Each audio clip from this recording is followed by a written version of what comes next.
You're listening to Disrobing the Mosh Pit, a dissection of music and popular culture, with your hosts, Pete and Tom.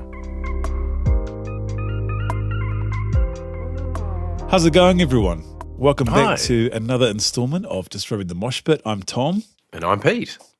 How are you doing, Pete? Good week? Yeah, good, thanks, Tom. Yourself? Yeah, good, man. Here we are in like another lockdown, which has been, I'm sure, pretty tricky for quite a few people, but it looks like we're sort of coming out the other side.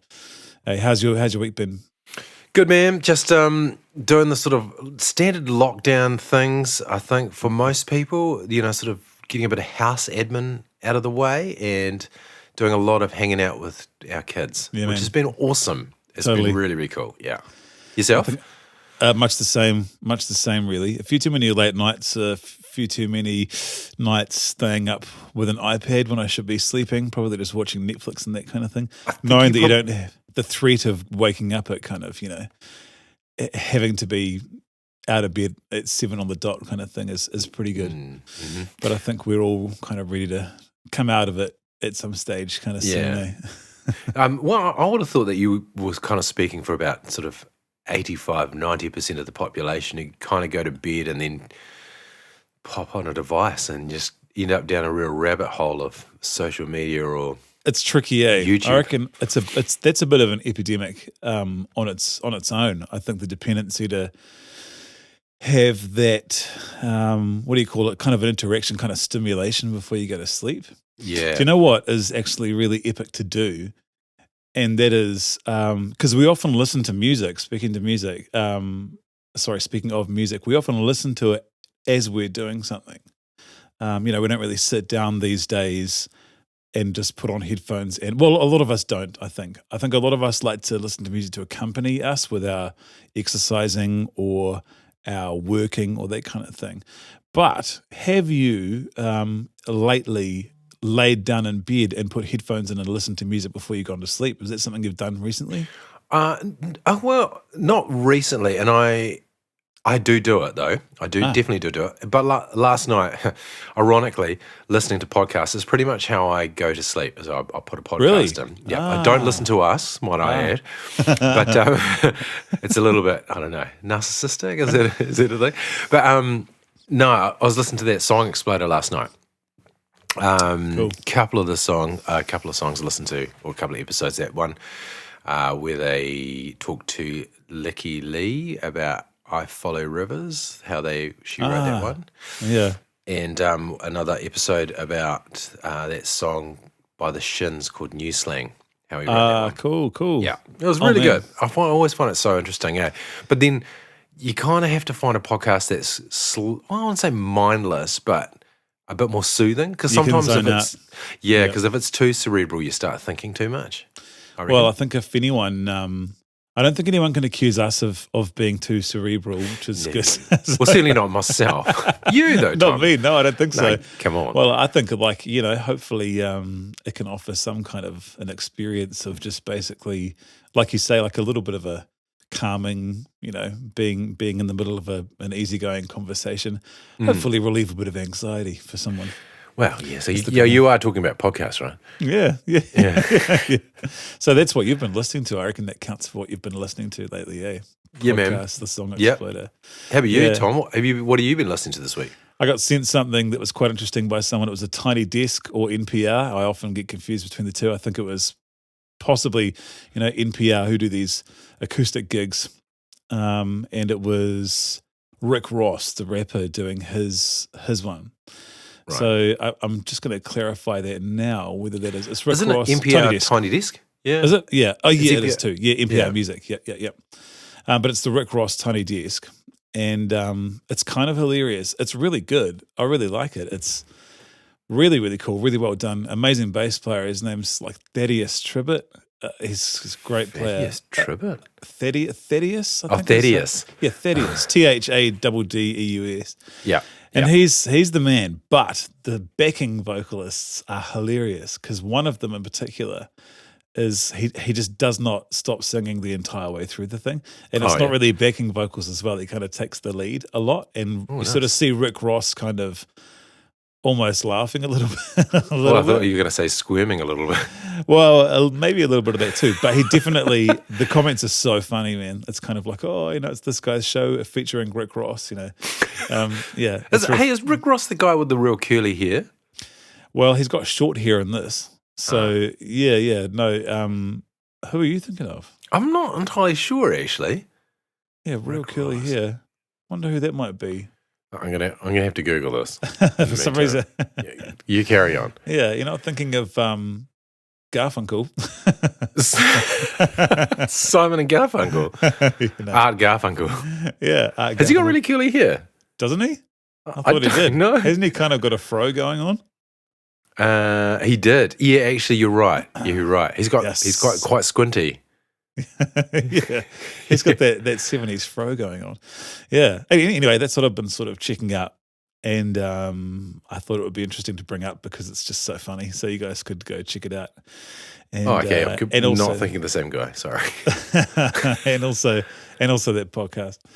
But yeah, so we thought that this episode we talk about something that is a little bit more esoteric. Well, no, not really. It's not actually getting that deep and meaningful into music as such, but more about live music. And we wanted to talk about famous front people live music, usually in the realm that we're both familiar with, Pete, which is for the most part, in our formative years, rock, grunge, metal, and that kind of stuff, but also a bit of funk and hip hop and that kind of thing. But we just wanted to talk about a few of the standout front people for groups, I think, that have, I guess, had a bit of, a narrative around them off stage and on stage. Would that kind of make sense, or? Yeah, it certainly makes sense to me. Whether or not it makes sense to everyone else, I can't speak for everyone else. But I guess we're kind of wanting to get to the core of what makes these guys memorable, right? What makes them so much that we want to know more about them, that we feel like we kind of know them with their performances. Who are some standout ones for you? Who have you been thinking about? Well, when you talk about front people, I immediately always go to Freddie Mercury.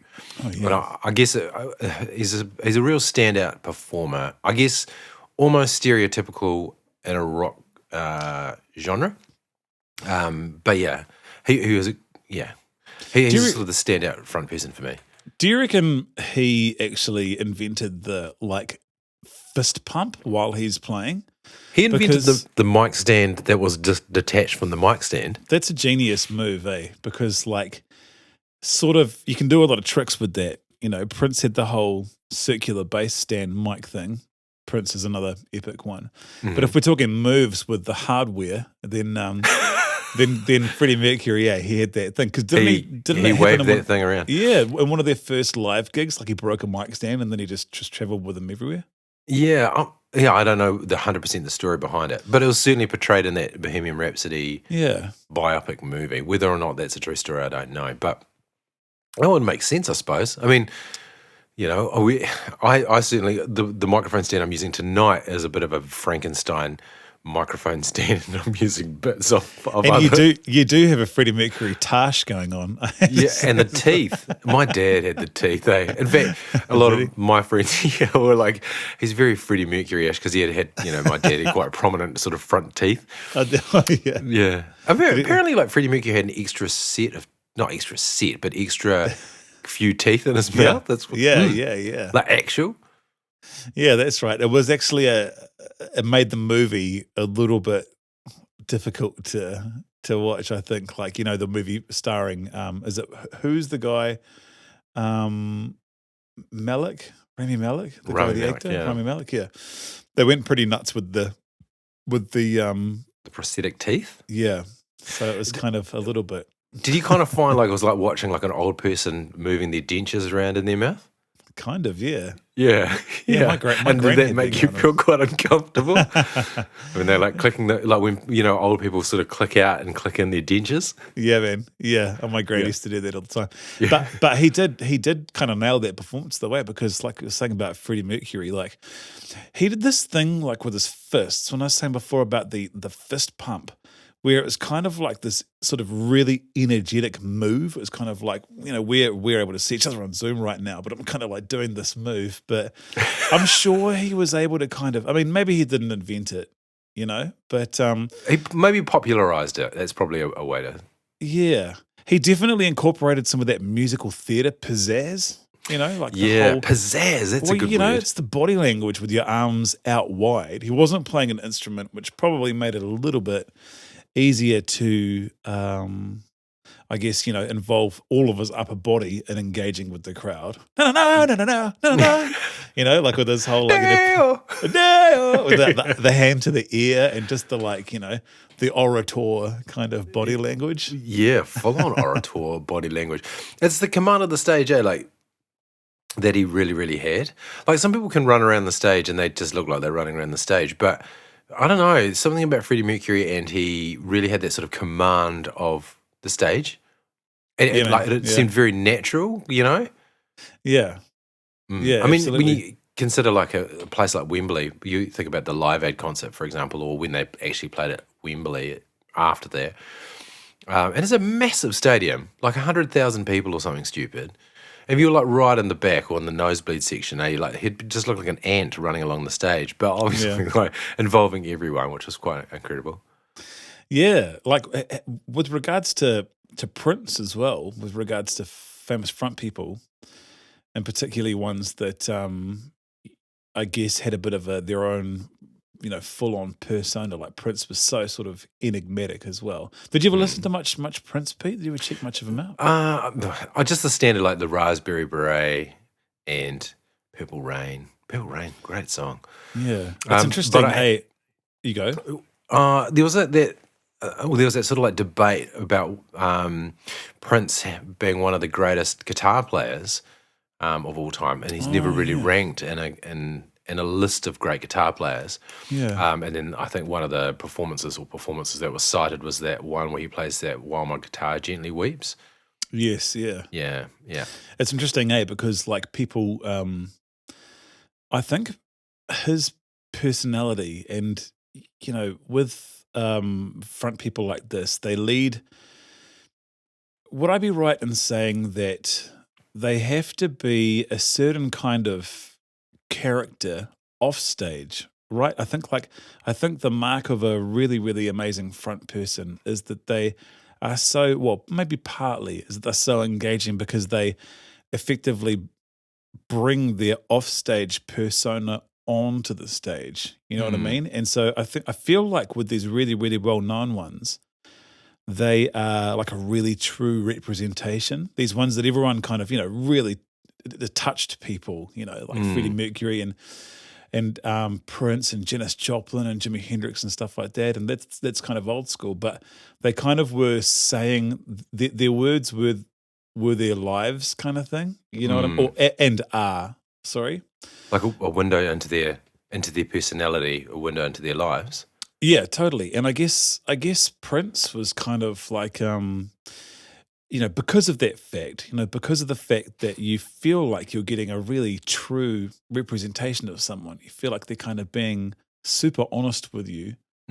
I think that's got a real big part. Well, not I think, it's probably almost just a fact that when he died, so many people felt like they actually lost quite a personal, like a close personal contact. Yeah, it did seem like that, didn't it? Like people were quite upset, in the sort of similar vein to Princess Diana dying. It's sort of like touching people in a way.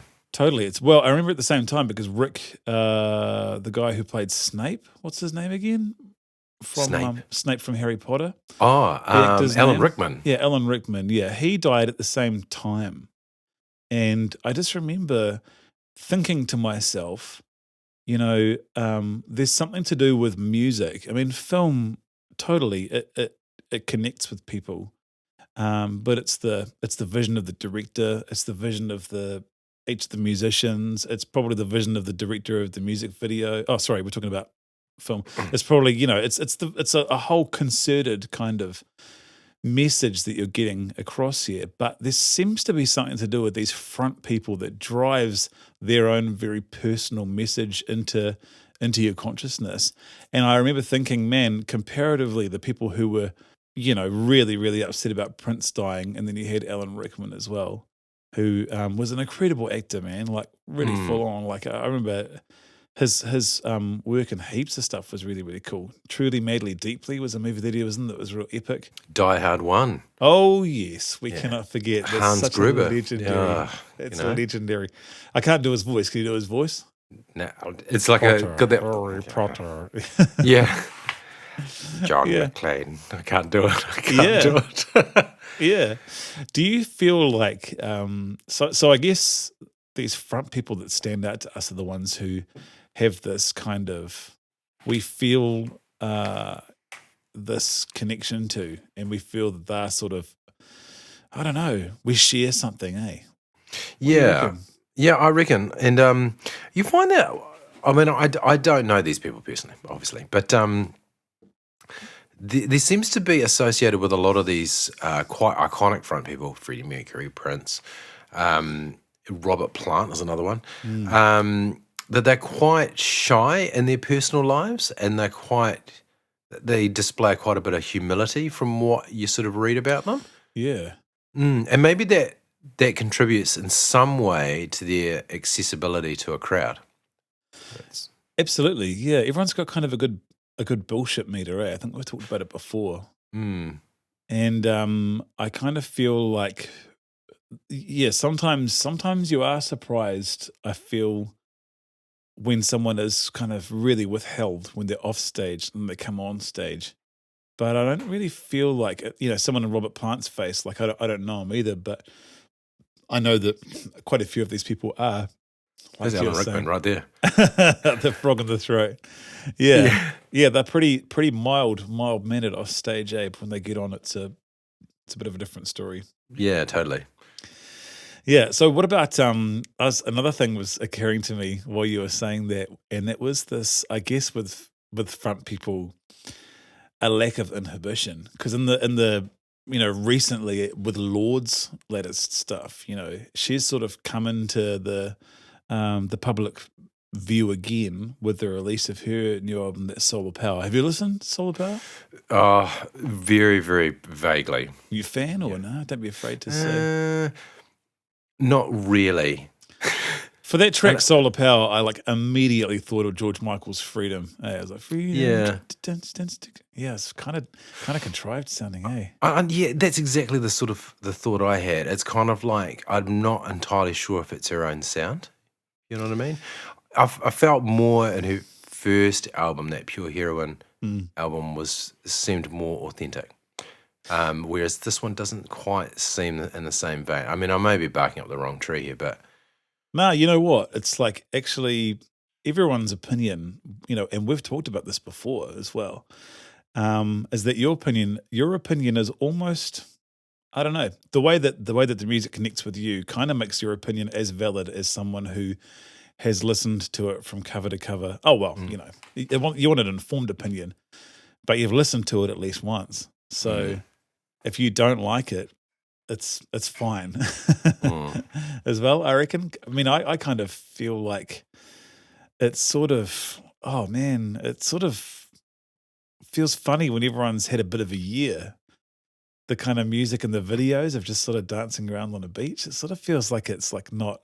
There's nothing wrong with doing a video of dancing around on the beach, Tom. Yeah. I don't know. I don't really want to say anything too bad about it because, she's a Kiwi on the international stage and she's doing her thing, and that's cool.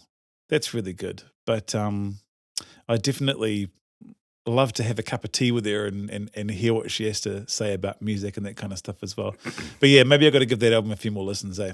But people have said before about her live performance. Have you checked out much live stuff? Nah, not really. Is it good? Bad? It is good. Yeah, but it's like super uninhibited, kind of like slow motion Mick Jagger. Well, okay. but it's like she's kind of got her own dance moves. It's a little bit of Tom York kind of moves going on in there as well, and so it's really creating her own sort of style of dancing and that kind of stuff. Which is another I think, pretty important characteristic for these front people as well. A style of dancing or the way they hold themselves? Just the totally uninhibited body language a lot of the time. Yeah. What do you reckon? It's kind Yeah, definitely. The way they sort of carry themselves on stage. Mick Jagger I was thinking of, with regards to Lord as well. Yeah, okay, you're comparing the two. Yeah, Well, good. Yeah. well, no, I mean, just in terms of just creating his own dance moves, and his own facial expressions. He's got quite an iconic move. Totally. Like, when you think of Mick Jagger, you definitely think of his sort of swagger, eh? Yeah, but when he, Oh, God, that wasn't meant to be rhyme, but it was. and you think of Mick Jagger, you think of swagger. I don't think he was necessarily, my point being that when he first started doing that, I think he was doing that when he was really young. So maybe he had his fair share of people saying, "Oh God, that's not dancing," and then all of a sudden, as you say, it became kind of iconic. Do you reckon it's a movement that they're feeling the music? People love it, or people enjoy it, or I enjoy it. When you see people dancing and they just dancing their own interpretation of feeling their own music? Yeah, I reckon, You wouldn't say the same thing at someone that's dancing at a bar or just on the side of the street. I've kind of got like a. I don't really reckon, and I'm totally guilty of this, by the way. But I try not to mock people's dancing. Sometimes it's hard not to, but you're like, man, it's so good to see people kind of, because, as I've mentioned before, Pete and I have both played together for a long time and seen a lot of dancing, seen a lot of really interesting. Bad, well, like I say, geez, I don't know if we can say bad. I think we can say bad for quite a long time. You're actually a very good dancer there, Tom. You do not want to see me dance. That's really nice of you to say, but I'm really not very good. I mean, I can floss, but apart from that. See, I can't even do that for some reason. And I feel like I've got a reasonable grasp of rhythm. However, when I try and interpret that through my body does not want to comply. And it feels like my legs and my arms, in fact, every part of my body just disconnects at that point, like shatters like a jigsaw. and I can't piece it together. I reckon, you got to resort to air guitar in the end because it's just like I can't even do this. I reckon if you want to be able to do that, then you invest in some mirror time. I don't know if that would fly at my sort of age these days. I could probably get away with it when I was a kid. But at the age of 40, I don't know if dancing in front of a mirror get with headphones on could be. We're talking about the covers thing, seeing people dance before. It does feel pretty nice, though, I guess, when you're playing in a group and you feel like the audience is comfortable dancing. Even if it means they might look a little bit kind of like it's their very first time dancing. I tell you what, though, isn't it amazing when you do have good dancers, especially men who are good dancers, because it's just so rare around sort of these parts anyway, that they jump out and start just really tearing it up. To be honest with you, Tom, it just reinforces my insecurity about my own dancing. Man, he is so good. I've even considered, on Napoleon Dynamite when he gets the video and he dances in his room.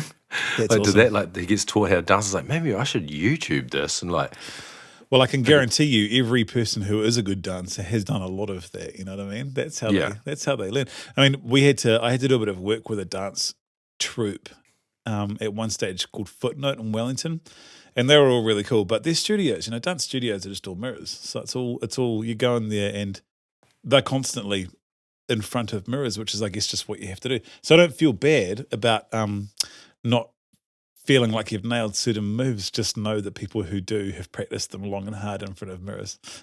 It makes me feel mildly better. Yeah, absolutely. But, Mick Jagger, I think maybe, who knows if he was practicing his moves or not. Prince definitely was, because that mic stand shit that he used to do was pretty... You have to practice that, kicking. Yeah, that's not something you come off the cuff. Right. Yeah, totally. Do you reckon a lot of the sort of iconic front people that we sort of talked about, Freddie Mercury, Prince, choreographed any of their moves? Oh, shit, yeah. Yeah? Yeah, heaps of them. Totally, and I think like because what were we watching? What have we watched you and I before? Some Janelle Monae.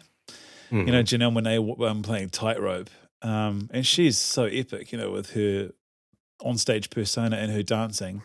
But that's like drilling and drilling and drilling. You know, like a lot of them work long and hard at them. I think different musical styles. I think call for different levels of synchronicity. Yeah, yeah. What's going to carry the music? Yeah, totally. And I mean, sometimes you get front people as well, like who I guess use shock factor as a little bit of that rather than the tightest kind of dance moves. But on stage, off stage, shock behavior, and maybe on stage craziness, like climbing up the lighting trusses and doing that kind of stuff. Can you Yeah. think of anyone off the top of your head? That sort of does extreme things. Yeah.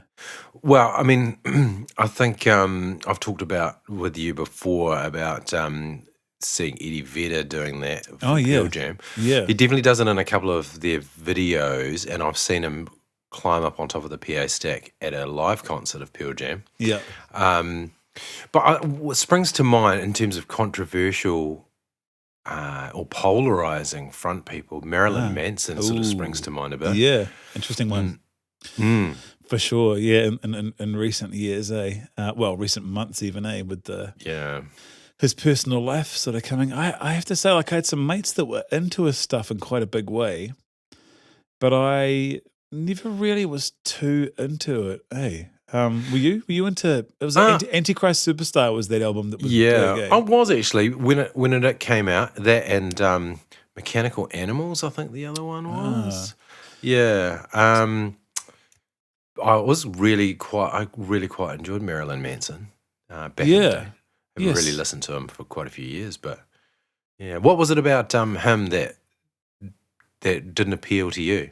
Well, I think for because one thing about that was that like, am I right in saying that Trent Reznor like produced that? I think Trent Yeah. Reznor produced that album. Yeah, he did, yeah. He is the man. Yeah, I'm a big fan of his. But I guess like at that time, my musical preference was being driven a lot by quite aggression-based music, whereas I think maybe Marilyn Manson's was a little bit, dare I say, a little bit cerebral for me at that time, Right. potentially. Even now? No, I haven't gone back to it and listened lately, but I think that at the time it wasn't driving and kind of aggressive enough. Like Beautiful People, the guitar tone was really cool. Yeah. But for him it was as much an offstage thing, that shock factor. Yeah. Incredibly polarizing, particularly in the States, Like, Totally. he was quite divisive. Yeah, in and the Bible Belt. I wonder what proportion of people, I suppose, liked him because of his offstage philosophies and how many liked him strictly just because of the sound of the music. Yeah, that's a good point. Like whether it was what he sort of represented away from the actual live element, like how he sort of was portrayed outside of music. You mean? Like I really like the fact that he, a lot of kids kind of felt like they identified with that kind of those ideals. You know, maybe goth kind of, I guess was the name for them back then. Goth kids, dressed up in black and the face makeup and stuff, and maybe that made them feel a little bit more comfortable in their skin, and that's cool. So I think it served a really good purpose in that kind of respect. But for me, it was a little bit, lacking a bit of oomph, I think. Yeah. Yeah, certainly emotional oomph, I'm pretty sure it had, but aggressive oomph, not so much. Yeah. I see where you're going with this. Yeah, but certainly with regards to shock factor, there was that one time where he was on that Bowling for Columbine movie, Did you watch that? Yeah. And he said some quite sort of poignant stuff there. He's actually quite, if you've ever watched any interviews with him, he's extremely, he seems very intelligent and certainly quite well spoken, very well spoken.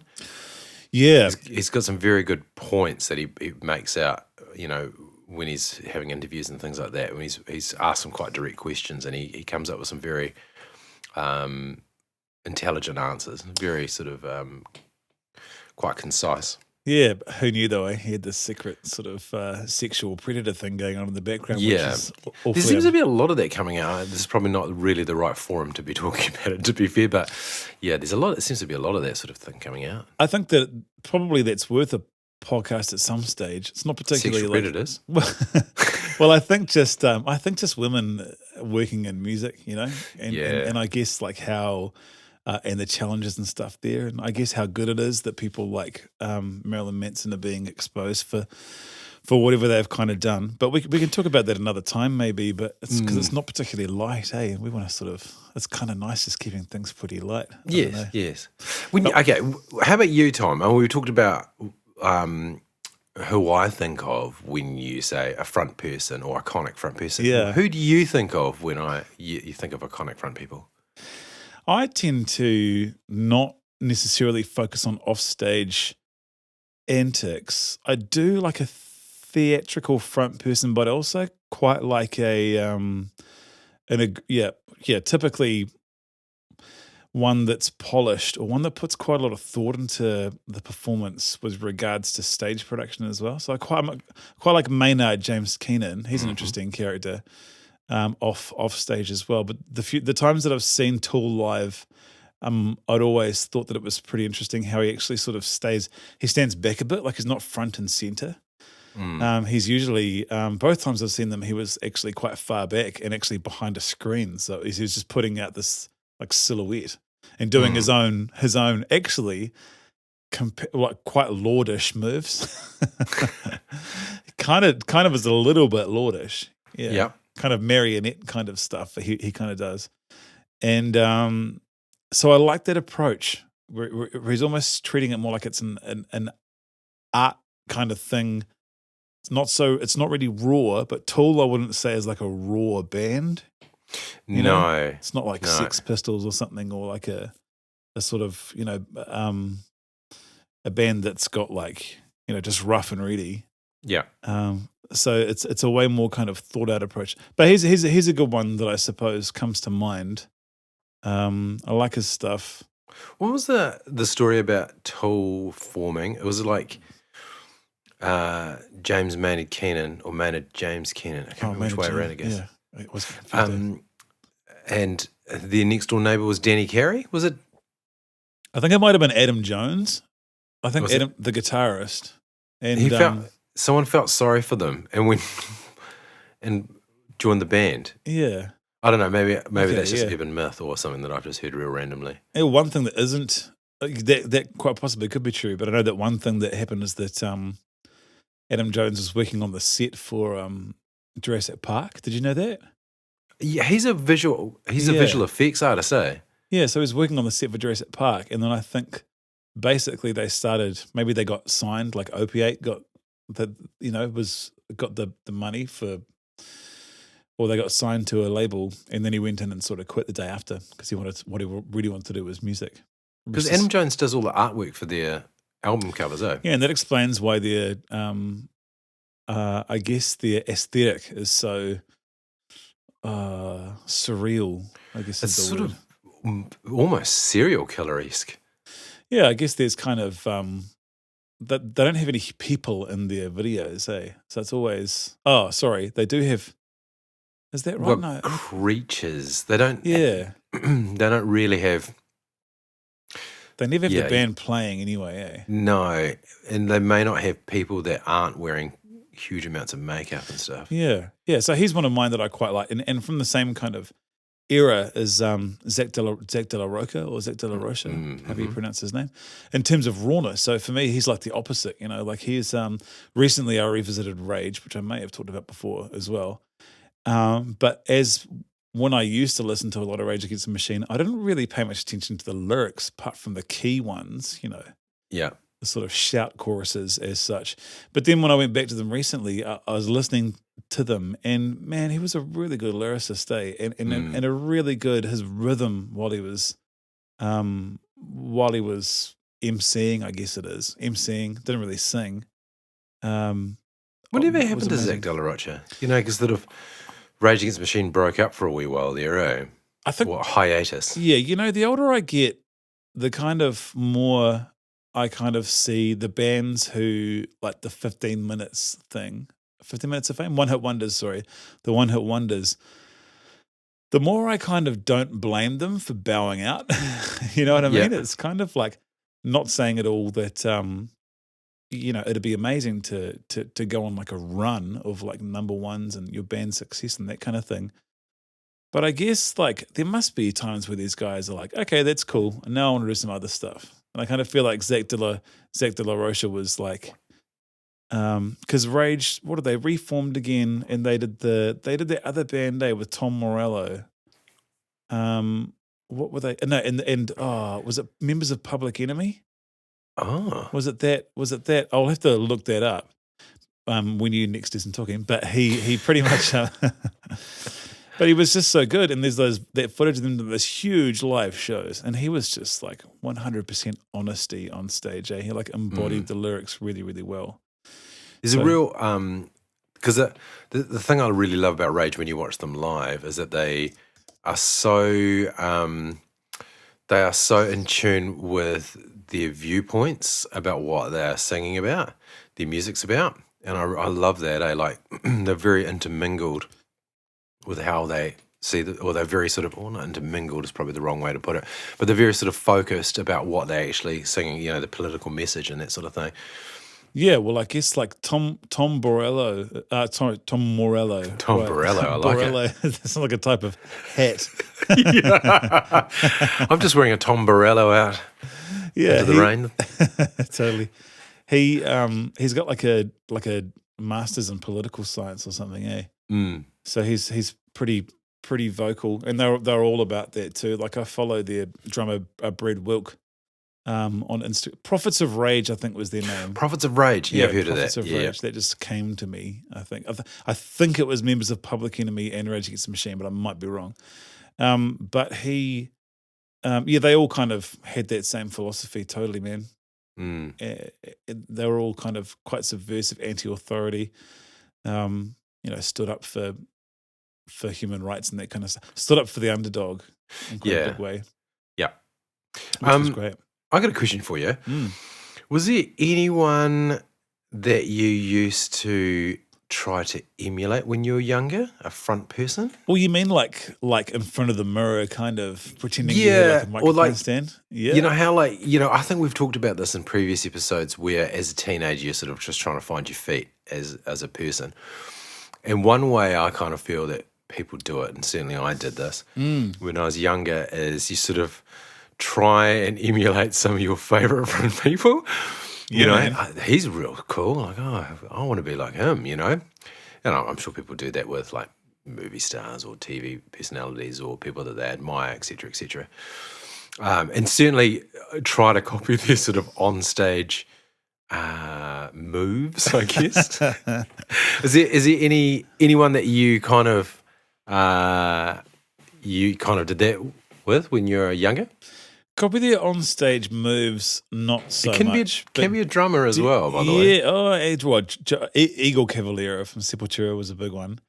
But I think probably Corey Taylor from Slipknot was a pretty big one for me. I remember basically trying to belt those songs out. Yeah. When everyone left the house, turn the stereo up and just try to belt them out. God, if anyone had seen me, I would have just been mortified or heard it, because it's like screaming. You got to scream those lyrics out, eh? Yeah. Liberate my mind, just really go hard. But it was. But I remember doing that. But also, who was another one? You know what else I remember singing like at the top of my lungs, like trying to basically pretend I was performing. Was Melissa Etheridge's Black Velvet? Was it Black Velvet? Shit, yes. That was my jam. Mum and Dad go out and you go, right, I'm going to pop these leather pants on. It's an epic song, man. It's real good, eh? Black Velvet. Black Velvet. Was that Melissa Etheridge? Was it? Oh, maybe it wasn't Melissa Etheridge. God, I always do this, eh? Let me just look that up. But basically, that song, Alannah Myles, apparently. Alannah Myles. Yeah, that sounds right. Yeah. I'm getting mixed up Is Melissa Etheridge, let's give them something. Oh, no, that's Bonnie Raitt. No, that's Bonnie Raitt, but that song's great as well. The song I was thinking about for Melissa Etheridge from her was... She's got a real gravelly voice, eh? Yeah. Oh, my God, what song did she do that I used to love? Oh, man, I can't remember. Like the Way I Do? Oh, man. Like, maybe Come to my window. I'm the only one? Oh, I don't even remember any of this. Oh my God. Where did her name come from? Yeah. Bring me some water? Yeah. There's a few female singers actually that I used to love. So hang on. You wanted to emulate Alannah Myles, Black Velvet. Yes. Not Melissa Etheridge. Okay. Yeah, this was last week. Yeah. I had this this mental image of you, blonde wig, tight leather pants in front of the mirror. Oh yeah. Another one was Sheryl Crow, I guess. Like I used to sing those songs pretty loud. Yeah. Yeah, but I guess in terms of, I guess I say I guess a lot. I don't really think of myself as a front person much at all, but pretending I was singing the songs to lots of people would have been the closest that I would have got to emulating that kind of thing. Those are the ones that I can think about. What about you? Yeah, I think I idolised Daniel Johns from Silverchair quite a lot when I was he was great, early high school. Yeah, he's real great good. Now as well. He's come on something cool. Actually, there was something that I listened to the other day that was that the music that he wrote for the Qantas ad. It's years ago now. It's probably like maybe 10 years ago. Yeah. But I just love it. It's really I think he really sort of like captures exactly what the ad was about. Anyway, that's aside. I used to, I think in New Kids on the Block, but that you can't really like, you can't class them as like a front.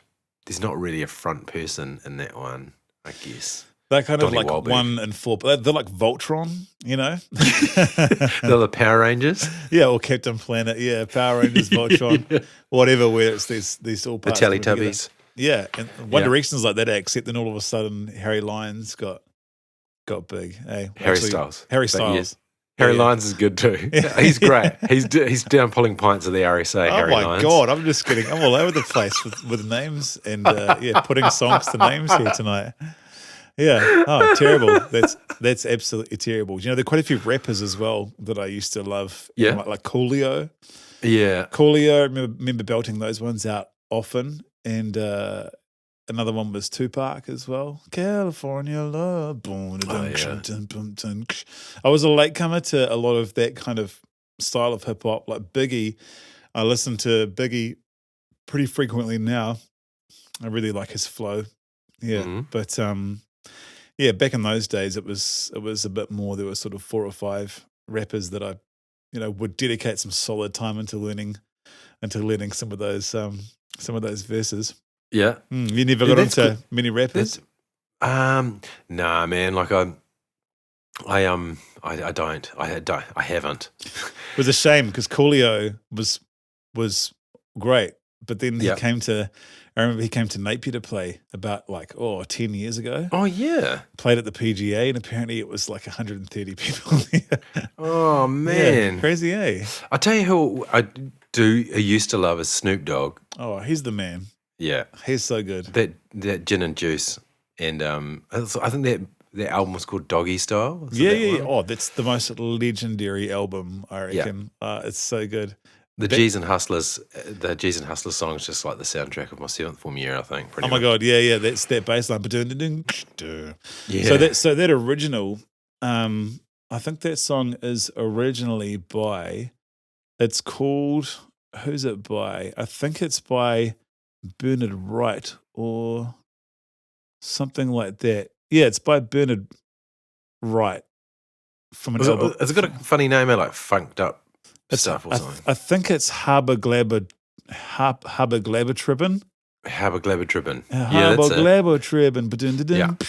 But it's basically identical. Like a lot of that 90s hip hop is basically superimposed, like sampled literally everything in the song and then just like rapping over the top. But Snoop's great. When you were emulating Snoop Dogg at home in front of the mirror, did your parents ever come home? I reckon if they did see me doing that stuff, they probably wouldn't say anything. Well, they're like, the door's like slightly open and close again. The neighbours must have heard me, eh? Like people must know around you. I wish there was some like, just a 4-track recorder just poked over the fence so they could record the vocal. Or did I ever tell you borderline voyeurism, but yes. Did I ever tell you that story about that time? I'm not sure, but it's sort of similar to this. But basically, often when you're traveling on the road and you're playing and you don't necessarily get much time to practice, but when you do get time to practice and there are drums there, no drums there, like air drumming is often the way to go, where you just sit basically sometimes on the end of your bed, sometimes in a hotel with sticks, and maybe it's for something for the show that night, so you've kind of got to dedicate some time to it. You just have to practice that way. And I remember doing that, and it was in Japan, and basically some housekeeping walked in while I was naked doing that. You just imagine that, eh? Like I was just, but I was like getting into it, like really getting into it. Eyes closed, you're sweaty, you had no clothes on. Sweaty, you have no idea. Yeah. Like I would have needed to get straight back in the shower, basically. You're like, can I just get a couple of new towels? And that's all. They must have been knocking for God knows how long, because of course I was wearing headphones. So it was just like, why were you naked? Oh, I just come out of the shower or just about to get in. I must have come out because, yeah.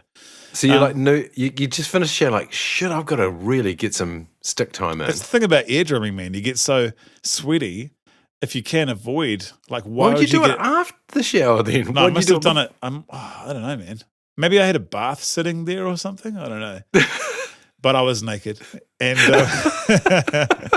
but I just looked over to the right, like I was going super hard, like just really giving it heaps, like I was playing to 50,000 people, and I just looked to the right, and there are a couple of to the door, to the door of the room, and there are a couple of housekeeping women there, just like staring. Did they not walk back out again? I dove onto the bed. I was like, sorry. I was like, dove, because like diving out of the bed in that situation meant I was out of their field of vision. Were you standing up? No, I was sitting on the end of the bed with sticks, just basically. Yeah. So, I mean, it sounds dodgy. Yeah, it's like I'm trying to cover for something else. But no, I was ear drumming, and you got to do what you got to do. As I told the concierge when I relayed the story, it's like, you just got to do. So, give my apology. No, I didn't say anything to. Just have a quick word with the hotel manager, because just really want to. I want to leave a real big tip for some. I've got some box of chocolates and some flowers. Just going to leave them here. Yeah. Oh, please, just forget what you saw. Yeah. But you got to do what you got to do when it comes to practice sometimes. Good on you, man. That's awesome. I reckon it makes for effective practice when you think that you're performing to heaps of people. Yeah. I reckon. Yeah, I think so too. I mean, it's less daunting in your own mind, I suppose. Yeah. Plus, the reality of it it's way worse. Yeah, man. Plus, you exercise ever so slightly different muscles when you perform.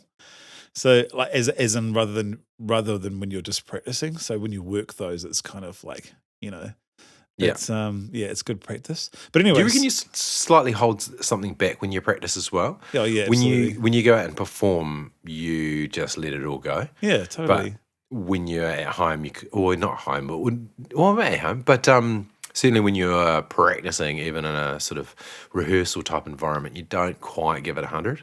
Yeah, maybe 60%. I reckon. Yeah, for sure. Yeah, but anyway, I was digressing. But we probably should think about wrapping it up. But before we do, Pete, just it's important to talk about tasting notes.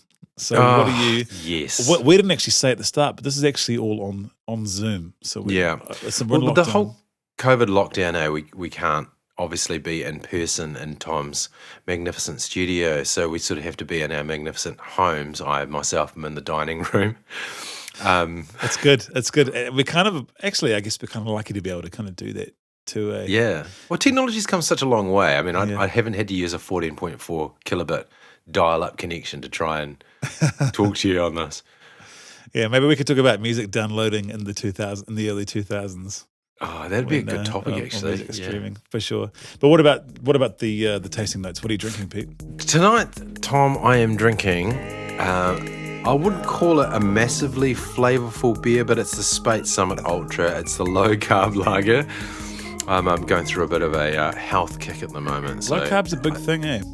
really is. There's so much to choose from now, eh? But Yeah. this one, I'm just sampling a whole bunch, and this one is one that I chose. And it's actually really quite good. I mean, it's not going to blow anyone away with its maltiness or its hops or its kiwi fruit tones. It's just a straight up and down, dare I say it, vaguely watery lager. But it's certainly very refreshing, and it's doing great things for my body. And most How about you, Tom? Most importantly, it's guilt-free. Eh? Oh, totally guilt-free. I never feel guilty anyway, but I feel even less guilty right now. How about you, Tom? What are you throwing down tonight? I'm on the same buzz, actually. I'm drinking Pure Blonde. Pure Blonde. It's another ultra low carb lager. What do we have? 80% less calories. Should they be saying fewer calories? No, sorry, less carbohydrates. Yes. I guess that makes sense. Eh? Mine's 75%. I feel like I've been duped. That's what I meant by the the guilt thing, you know. So it's not like it's guilt free in terms of moment on the lips, lifetime on the hips kind of thing. Yeah. Well, and I'm finding that as I'm getting older, it's more of a lifetime on the hips. Totally, Yeah. man. Yeah, me too. Yeah. But this Pure Blonde, I think I've been going to that for quite some time. Like I used to like drinking Heineken for like a I'm thirsty kind of beer. But then I sort of switched to this because it's low carb, and I found it to be the most palatable of the low carb range. But man, I really like it now. I can't drink Heineken again. Everything else tastes too sweet. All of those other like just lagers taste too sweet in comparison. So I really like it, and it's kind of easy on you the morning after too for some reason. I'm not quite sure why. It's the water content? No, I'm not sure. I'm not 100% sure. But I think that is true, because when you go and you have a craft beer, and I love a good IPA or an APA, but man, they give you a wicked hangover if you have a big knot on the tools. They do, eh? Yeah. Yeah. And all you need is like 7 or 8 of them, eh? And then you're just like, oh my God, the next day. They taste so good, but my God, next day you're just throbbing headache. And it might be just a function of both age and weight, but I think it's just, there's just so much more to it that I think it's just harder for your body to get through. Yeah, man. I'm no physiologist though. Brutal. Yeah. But you're a drinker. Yeah, on the occasion. Yeah. So if we're gonna wrap up now, what would you say is a bit of a key takeaway for you about what makes a front person, I guess, one of these legendary kind of figures? What do you reckon? I think it's definitely got to do with how a front person connects to an audience, and how they display a level of authenticity that people can relate to. Yeah. Yeah. How about you, Tom? I'm the same, man. I feel like people can tell if a front person is not giving them 100% authenticity, and those who sort of, I guess, really reach out to people are singing their lives. Is that like a Lauryn Hill lyric? I don't know, singing their lives kind of thing. Like you know what you're getting is the 100% truth, and we can connect with that, and so it seems to be more personable. I think I know what you're talking about now. Is it singing my life through his song? Yeah. Are you directly plagiarizing Lauryn Hill? Yeah. Now we're gonna have to do it a cappella. Yeah. So I think But yes, I agree with you. that's the big one there. Okay, well, let's call it there. That's a pleasure as always, Pete. Yeah, awesome to see you, Tom. Yeah, looking Hope forward you're to keeping next well. time. You too, man. Yeah, man. Talk soon. Thank you for listening, everyone. See you guys. See ya. Bye.